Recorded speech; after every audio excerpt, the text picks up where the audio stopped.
Landscapers are common fixtures here, individuals intimately acquainted with the desert, who move freely through the private thresholds of suburban homes. A particular residence situated near Nancy Guthrie's home in Tucson has recently become a focus of intense scrutiny. It stood in eerie silence. While federal teams meticulously processed the Guthrie property, this neighboring house remained a stagnant observer. As agents moved door to door and a nation watched, that specific dwelling sat hollow, an overlooked void in the investigation. It appeared to be a mere vacancy, an unremarkable gap within the fabric of an otherwise ordinary residential block.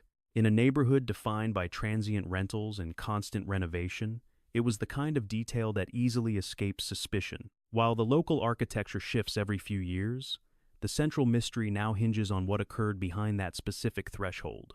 That house was far from empty. The secrets contained within its walls are currently being guarded by federal investigators. No official from the sheriff's office or the bureau has disclosed what was discovered when they finally entered that property. However, we can look toward forensic science and the experts who decode the silent, biological language of a crime scene. A property utilized as a staging ground for a crime is never truly vacant. It always retains a signature. Traces endure regardless of intent, surviving whether the space was scrubbed clean or abandoned in a frantic, midnight rush. Human presence leaves behind a biological record that simply cannot be removed, no matter how much time passes. Our physical nature ensures a trail. Today, we will dissect that house through the cold lens of forensic reconstruction. We will address the mystery using expert analysis and the established principles of modern investigative science. If that space served as the crucible for the plot against Nancy Guthrie, the evidence response teams will find the record left behind. A necessary clarification must be made before we delve further into these forensic shadows. This analysis is synthesized from public records, veteran law enforcement insights, and verified investigative reporting. At this moment, no individual has been formally accused or identified as a suspect in the disappearance of Nancy Guthrie. The forensic scenarios presented reflect standard investigative procedures rather than a confirmed list of evidence recovered from the site. We are merely exploring the same haunting questions that the federal investigators are currently attempting to answer. Part 1. The tactical shift in the inquiry. Let us look back at March 17, 2026. 45 days after Nancy disappeared, reports emerged that federal investigators had returned to the Catalina foothills with renewed intensity. They were not conducting a routine sweep. They arrived with a refined, much more surgical objective in mind. The nature of their questions signaled a shift from broad exploration to a much deeper, more psychological focus. These are the types of inquiries that suggest an investigation is finally beginning to close in on a specific point. Investigators were specifically focused on a property that had been abruptly vacated just prior to the moment Nancy vanished. The language used by officials was precise, maintaining a clinical distinction that is vital for the integrity of the case.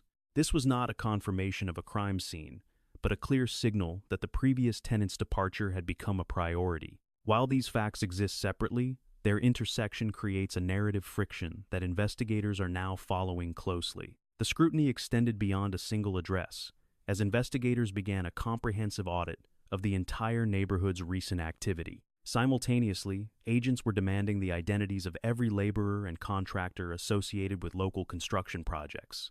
They focused on the critical window of time immediately preceding the day Nancy Guthrie vanished from her home. The authorities were no longer satisfied with generalities. They required specific names, identities, and paper trails. Every worker was being mapped against a specific task and a precise date within the investigative timeline. This level of granular scrutiny indicates a targeted pursuit, far beyond the scope of a standard community canvas. It is the type of action taken when investigators believe a predator was hiding in plain sight, using labor as a mask, a tactical cover that allowed someone to observe, plan, and exist within the neighborhood without inciting suspicion. Consider the gravity of that shift. The Bureau is moving from gathering information to actively hunting for specific individuals. The case has evolved from an exploratory phase into a cold, methodical narrowing of the suspect pool. They are aligning specific personas with precise windows of time in direct proximity to the Guthrie residence. This is the quiet work of investigative distillation, bringing the hidden picture into focus even while the public remains unaware. Part 2. The early warnings from the neighborhood. Long before the federal focus sharpened, Local residents had already identified that particular house as a source of unease. When a community notices a shadow and reports it, only to have investigators arrive weeks later, the timeline becomes chilling. Federal agents eventually began pursuing the identical inquiries that were already haunting the local community. This implies the lead was vetted, categorized, and ultimately catalyzed into a formal tactical response. Consider Aldine Meister, who has observed the subtle shifts of the Catalina foothills for 30 years. Throughout her intensive interviews with the reporter, her disturbing observations remained remarkably consistent and clear. Once her neighbors vacated, she pointedly and repeatedly urged investigators to inspect that specific residence. She informed the journalist that when the nearby occupants left, she lobbied for an immediate search. Spotting anomalies like discarded clothing should have been vital. Despite his detachment, his English was fluent. This wasn't a fleeting intuition. It was a formal, active request she had already filed with police. 30 years in one area builds a psychological baseline that is virtually impossible to replicate artificially. You memorize the rhythms, the vehicles, and the difference between transient renters and stable homeowners.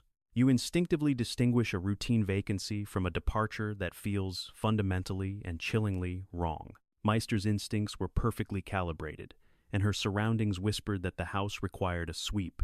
Crucially, she also reported spotting a mysterious stranger in the vicinity weeks before Nancy disappeared.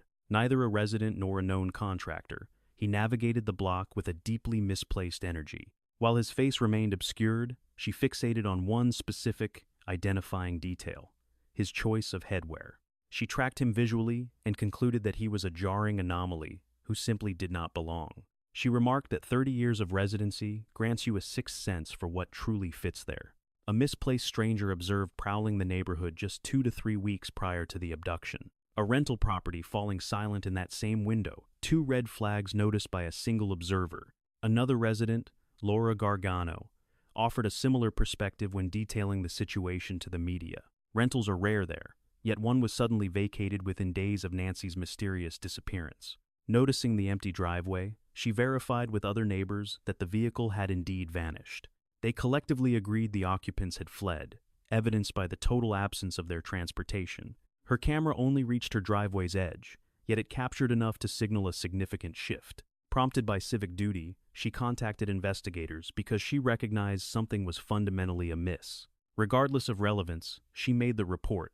When synthesized, these 2 accounts reveal a pattern. One neighbor observes a suspicious stranger who didn't fit the local ecosystem weeks prior. Another watches a nearby rental go dark in the days immediately surrounding the victim's disappearance. 2 independent residents tracking the same anomaly from different angles, both offering genuine, localized observations. Then, 6 weeks later, the Bureau arrives asking the exact questions the community had been raising. This is no coincidence. It's an investigation finally aligning with the sharp intuition of the neighborhood. Part 3. The Staging Site Framework. Let's examine a specialist perspective on properties like this.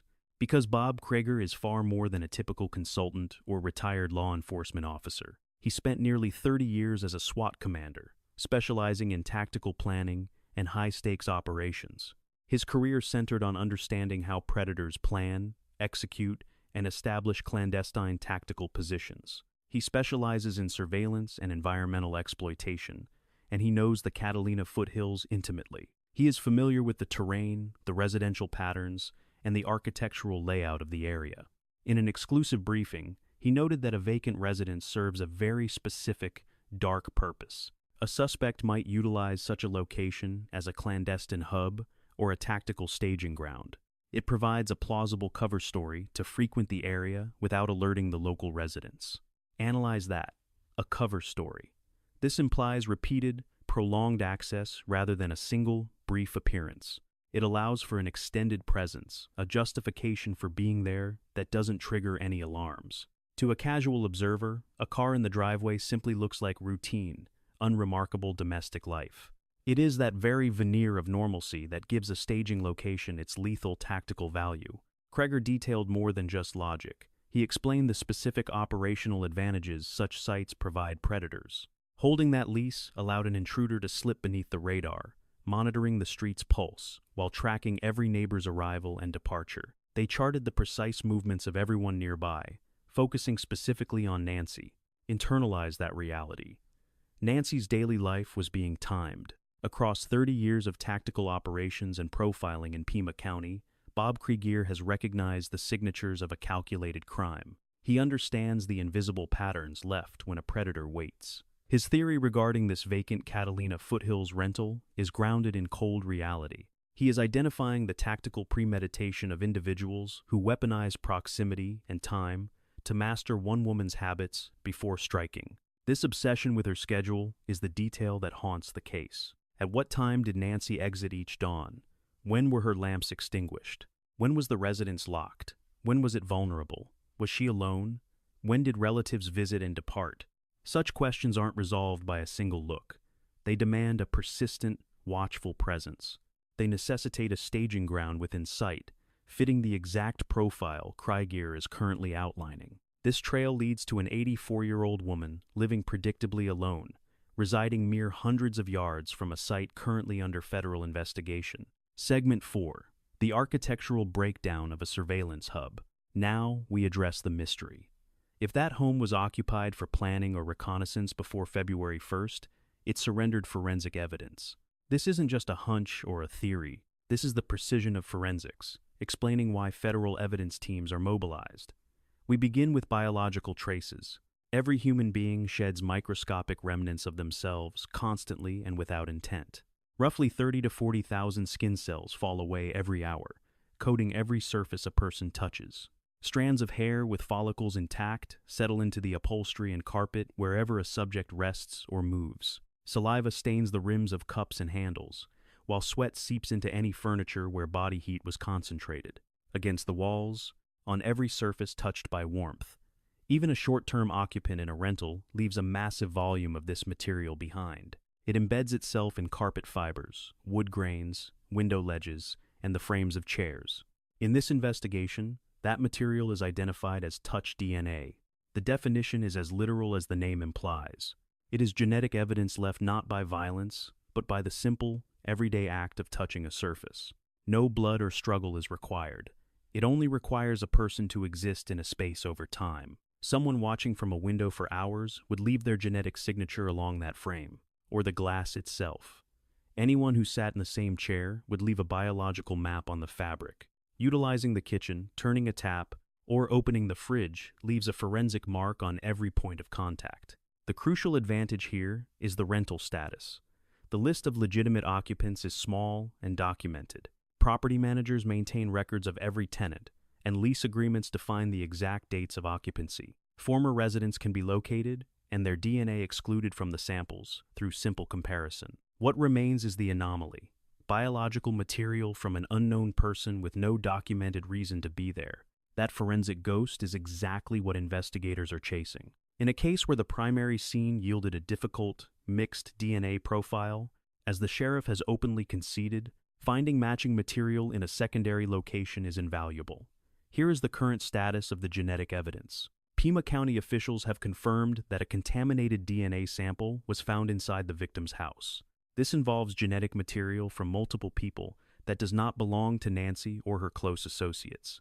Chris Nanos has publicly suggested that one of these profiles likely belongs to the primary suspect. DNA on gloves found 2 miles away did not trigger a match in the federal database of known offenders. Sorting and deciphering this mixed sample could take up to 12 months. Nanos mentioned that C.C. Moore, the genealogist who has cracked over 300 cold cases, the statement to the press was framed as a major hypothetical, yet the core truth remained absolute. A usable biological profile makes an eventual identification inevitable. Phase 5 explores the realm of physical imprints and microscopic chemical signatures. We begin with the tangible world of impressions. At this juncture, the theory of a pre-planned observation post shifts from abstract speculation to a concrete reality that is nearly impossible to debunk. Maintaining the illusion of a pristine, untouched environment is a meticulous task for any squatter. When an operative embeds themselves within a structure for a specific mission, their repeated presence leaves an indelible mark. Strategic positioning creates physical echoes, like furniture shifted just enough to clear a line of sight toward a target, transforming a vacant room into a lookout. A single chair positioned at a precise angle toward a neighbor's residence is never a random occurrence. It serves as a silent history. Deep indentations in carpet fibers are permanent records that only professional intervention could ever truly erase. Even the subfloor retains a quantifiable map of the pressure exerted by a seated observer over time. Scrubbing the floor yields little, as the underlying pile still whispers exactly where that furniture rested and for how long. Faint abrasions on wood or ceramic surfaces near a ledge where a watcher stood for hours can be meticulously salvaged by forensic technicians. Sill materials absorb the repetitive friction of a body leaning in, recording the subject's exact height. To the expert eye, these signs are documented and analyzed against the house's standard wear and tear patterns. They narrate the exact movements of the intruder. Next, we examine the microscopic, chemical residues and discarded refuse. From hydration containers to snack packaging, every item consumed during a stakeout deposits biological markers and touch evidence. Discarded filters, should the watcher have been a smoker, represent a goldmine for investigators, pairing saliva samples with a physical structure that resists environmental decay. Finding a single filter in a non-smoking rental is more than a mess. It is a glaring forensic red flag. Even a discarded drink container holds enough cellular material to build a complete genetic profile. Human presence is messy. It encompasses every object touched, every item tasted, and every piece of trash discarded during those long hours of watching. Then, we arrive at a fourth, more ethereal classification that often evades the headlines but remains a cornerstone for federal agents analyzing covert installations. Olfactory signatures. The human body projects a unique chemical aura, a blend of biology, hygiene products, and the lingering sense of meals. These invisible molecules seep into the very fabric of a home, clinging to the fibers of the rug, the porous surface of the drywall, and the padding of the furniture. Specialized K9 unit standard tools for federal evidence recovery teams use these odors to pinpoint exactly where to hunt for biological material. When a dog signals in a seemingly sterile corner, it provides a clear directive. Focus the search here. Scrub this floor. This is the exact spot where the subject lingered. In a scrubbed house, these animals can retrace the invisible pathways and stationary points used by an intruder, unmasking guests the owner never knew existed.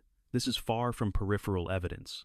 In high-stakes scenes, these canine alerts have secured genetic data that would have remained invisible to the naked eye. Beyond the professional search, we must consider the strange sense noted by those living next door. Aldine Meister, a resident of 30 years, possesses an innate sense of the local atmosphere. She kept a watchful eye on an unfamiliar figure. Subtle shifts in a house's energy, odd car movements, or peculiar smells from a vacant home are exactly what a 30-year neighbor notices. Her testimony to the authorities extended far beyond mere visual sightings. Such residents serve as the most effective tripwires, as their internal definition of normal is forged through decades of quiet vigilance. Federal agents are well aware of this value. It explains why they revisited her porch multiple times. A brief clarification at 2520 before we dissect the technical forensics. The details provided here stem from professional assessments regarding the typical contents of a surveillance nest, rather than verified findings from the home in question. The specific contents seized by federal agents remain classified. In Chapter 6, we explore the hardware of surveillance. It is vital to present Bob Cryer's words with absolute precision, avoiding any summary, as his statements to the media transcend our previous discussions of mere staging areas. His words point toward a very particular, chilling possibility, an element that, if verified, would constitute perhaps the most damning piece of physical proof in the entire investigation. Crissier pointed to the strategic advantage of a tenantless house, shielded from the watchful gaze of neighbors, as an ideal staging ground for covert monitoring. It represents a perfect blind spot where hardware can be tucked away in the shadows of the property, utterly undetected. Advanced monitoring tools, concealed within the architecture or buried on the grounds, operating in total silence. These observations demand our full attention, primarily because of the unique professional lens of the person who made them. This isn't the rambling of a digital theorist or a media talking head hunting for engagement. We are listening to a veteran SWAT commander with nearly 30 years in Puma County law enforcement, a man intimately familiar with the very terrain where Nancy Guthrie vanished. That specific phrase, out of the prying eye of the neighborhood, reveals why a vacant house is a masterstroke for this kind of operation. An uninhabited rental is a void of activity. Darkened windows draw no suspicion, and a neglected mailbox is expected. In this world, vacancy is the ultimate veil. Within that veil, sophisticated sensors can watch and listen, free from the human scrutiny that an occupied home would naturally invite. Forensic science provides a chilling blueprint of what remains when those sensors are finally pulled out. To remove is not to delete. Every extraction leaves a physical scar, the silent testimony of mounting holes. Securing a camera housing to a door frame or window ledge requires a physical anchor. Even the most discreet devices must be tethered to the structure. Drilled points scar the surfaces, and any attempt to patch them creates a signature that stands out against the original materials. The density of the filler material never truly mirrors the surrounding wall. Paint ages at its own pace, and textures rarely match. If the occupants fled in a hurry or grew careless, the evidence remains. A freshly bored hole in a rental property becomes a glaring red flag for any forensic specialist documenting the scene. Then there is the matter of adhesive residue. Many modern spy units, especially those meant for temporary deployments, rely on high-grade industrial adhesives instead of screws. Such pads facilitate a rapid setup and a clean getaway, avoiding the noise of a drill. Yet, their removal leaves a chemical ghost on the surface, a residue signature that speaks to the lab. Chemical analysis can isolate the exact adhesive used, often pinpointing the specific brand or product line. This narrows the search for the device itself, distinguishing between off-the-shelf gadgets and specialized surveillance hardware. Hardwired systems require a heartbeat, a power source. Threading a cable to an outlet leaves a permanent map of the operation. Think of tiny punctures along a baseboard, subtle grooves in the paint, or trim that has been slightly pried away. The wires might be gone, but the path they took remains legible to an expert. Even wireless units often leave telltale marks at their charging points. These subtle disturbances at electrical junctions serve as documented evidence. And then, there are the memory cards. Most compact units save their data locally micro SD cards, flash drives, or hidden storage modules. When a site is cleared, the focus is usually on the heavy lifting, the cameras, and the housings. But the storage media is incredibly small. A card can easily be left behind inside a casing, even if the primary unit is unmounted and taken. It might slip behind a wall or be dropped during the frantic rush of a midnight departure. If a card was left behind, trapped in a wall, or hidden behind a vent, it would hold the key to the mystery. It could contain weeks of surveillance footage, tracking Nancy Guthrie's every movement. Her arrivals, her departures, the rhythm of her life seen through a lens. The very data used to orchestrate the events of February 1st. To be clear, we have no confirmation of what was recovered. The Bureau has remained silent on what their forensic sweep of that rental actually uncovered. What I am outlining is the cold methodology of the hunt. These are the breadcrumbs that a professional team would systematically pursue, following the operational trail left by Bob Kriegier's analysis. Part 7.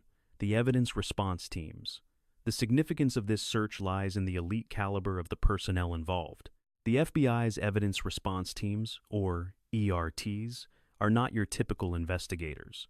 They are surgical forensic units, composed of agents who specialize in the most minute details of a crime scene. Their expertise covers digital footprints, biological traces, and complex chemical signatures. When they enter a secondary scene, they move with synchronized precision, scouring every floorboard, every outlet, and every hidden space. In an active federal kidnapping case, a secondary property isn't just checked, it is dissected with an intensity that leaves nothing to chance. A specialized forensic team enters, equipment ready, deploying ultraviolet arrays, chemical swabs, and digital hardware to establish a strict chain of evidence at the door. A hidden digital dimension exists here, one never discussed in press briefings regarding that empty house, yet it is a lead no federal agent would ignore. Every device seeking a wireless connection leaves a unique hardware footprint, a media access control address inside a router's internal log. That permanent record is stored by the device and can be seized from providers via a legal subpoena. If that property had active internet during the alleged squatting, and a suspect's phone connected to it, that hardware identifier becomes a recoverable digital ghost. Federal agents routinely subpoena these records. The same cold logic applies to local cellular traffic. If a stalker hovered near that house for weeks, their phone was pinging towers in the Catalina Foothills area. Cellular data provides a chronological map, showing exactly when a specific device entered a particular geographic radius. That data can then be layered directly over the known timeline of the disappearance. Detectives questioned neighbors about January 11th, January 24th, and the specific days a mysterious prowler was seen in the area. The family's own public plea specifically asked the community to focus on two distinct windows of time, January 31st through February 1st, and late on January 11th.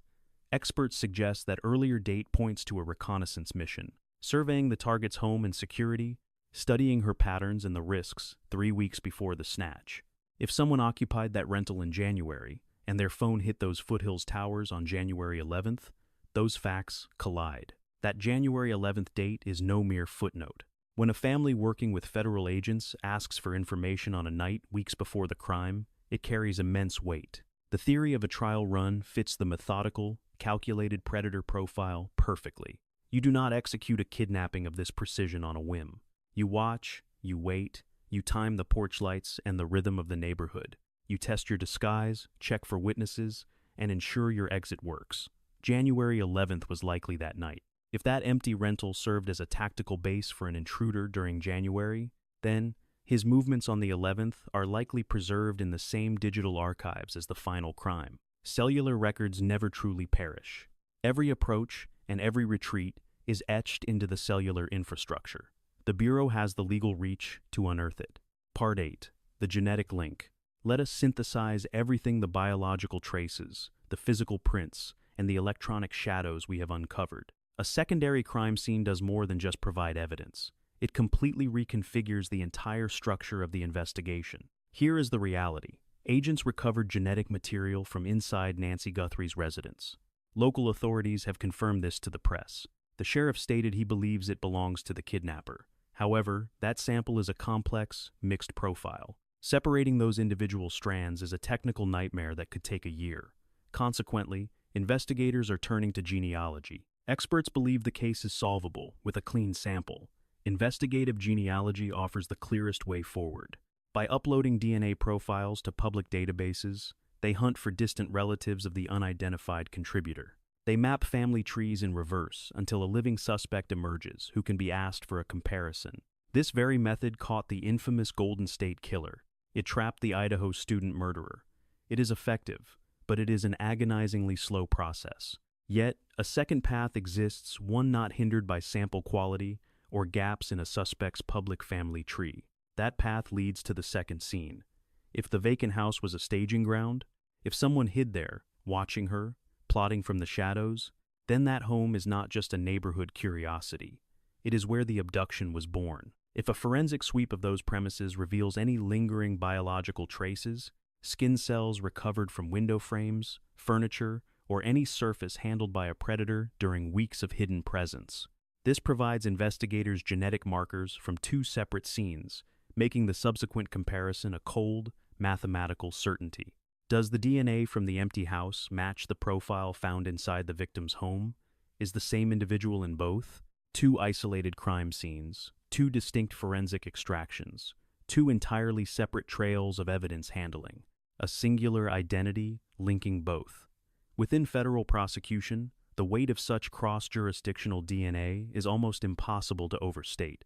Legal teams have a standard script for challenging biological evidence recovered from a single location. They cite contamination, broken protocols, lab blunders, or incidental transfer. That strategy collapses when explaining why the same markers were gathered by different teams at different times from two different houses, both tied to the victim's disappearance.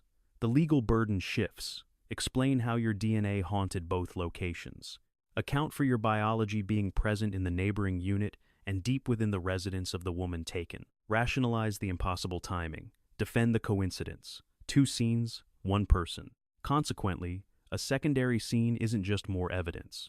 It is a fundamentally different architecture for the prosecution's case. To be clear, no official report confirms that federal agents actually secured a genetic profile from that empty rental. There is no confirmation of seized surveillance gear, nor any forensic match. I am describing the forensic methodology an elite unit would apply the logic of the hunt and what it would signify. Section 9. The laborers.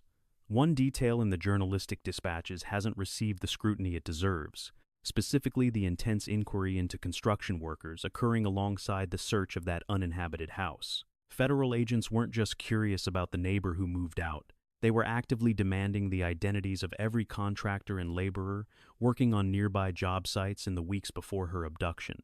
Observers noted the chilling precision behind those specific inquiries. Not just general construction queries, but specific names, projects, and precise timeframes for every worker involved. Independent reports indicate federal teams repeatedly descended upon a building site near the intersection of Camino Escalante and Camino Miraval, mere steps from the victim's home, interrogating crews, scouring the grounds, and searching the tool sheds. While the Bureau remains silent regarding ongoing cases, these accounts are consistent with their standard operational secrecy, but they fit perfectly into the wider investigative mosaic. Consider the psychological profile this reveals about their theory. If authorities believe this was a calculated, targeted strike, they are hunting for the killer's planning phase. From where did they observe her? Where was the reconnaissance conducted?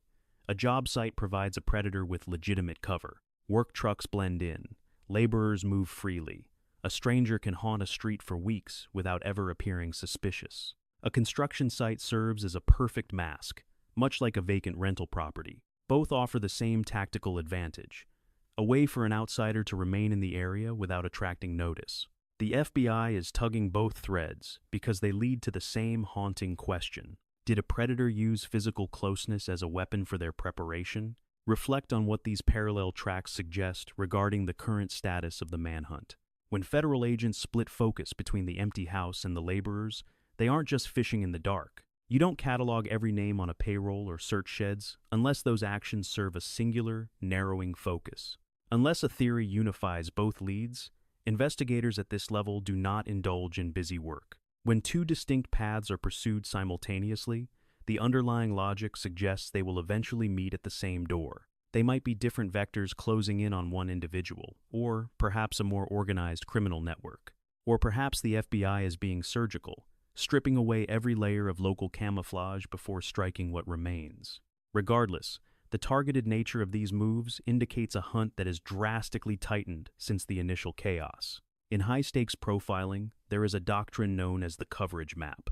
Before a team finalizes their pursuit of a specific suspect, they must systematically vet every soul who had a valid reason to be near the primary scene during that window. An empty rental unit offers one specific layer of access: private residential cover. Construction laborers provide another professional mask.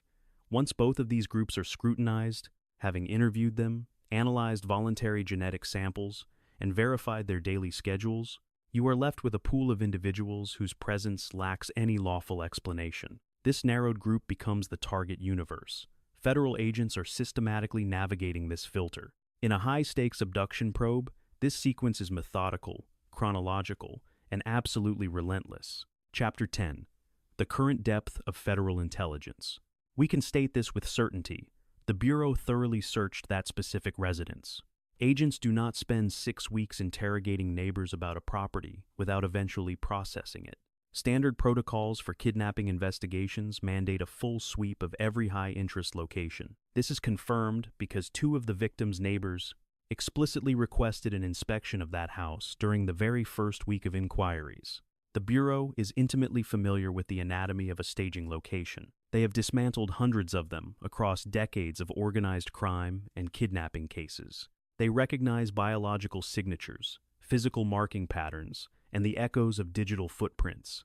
Equipped with specialized tech and legal warrants, their evidence response team performs clinical extractions. They harvest every microscopic fiber, whether they discovered touch DNA, remnants of surveillance gear, or physical imprints, or encrypted digital records within those walls, has not been publicly disclosed. When pressed for details, the Phoenix Field Office provided their standard no comment regarding ongoing cases. That silence is not a failure. It is certainly not a dead end. It is a strategic posture designed to avoid alerting suspects or contaminating witness accounts. Former investigator Jennifer Coffendorfer noted in late March that the case is intensely active. Behind the scenes, the search is red hot. Just because we see nothing doesn't mean nothing happens. I promise you, they are managing a flood of intelligence far exceeding typical caseloads. This perspective comes from a veteran who understands the internal gears of federal manhunts. The intensity remains high. We are now in week 8. Nancy is 84 and requires medication. Her daughter Savannah posted online, stating she remains hopeful and is clinging to her identity. The family posted a $1 million reward, plus $100,000 from the FBI. Tips have surpassed 13,000. Meanwhile, in a quiet neighborhood in the Catalina Foothills, an unassuming vacancy has become the focal point of a question. What secrets were hidden? Federal agents searched that house, room by room. They recognized staging grounds. Whether they found incriminating evidence remains a closely guarded secret. If you have any information regarding Nancy Guthrie's fate, please contact the authorities immediately. Dial 1-800-CALL-FBI. Visit tips.fbi.gov. Rewards include $1 million plus $100,000 for a conviction. Nancy is 84 and medically fragile. Time is critical. Stay with me on this investigation. Your continued attention is vital, especially for those following this from the very beginning. Share this update widely. The more people watching, the harder it is for shadows to hide. It becomes impossible for those responsible to simply blend back into the ordinary world.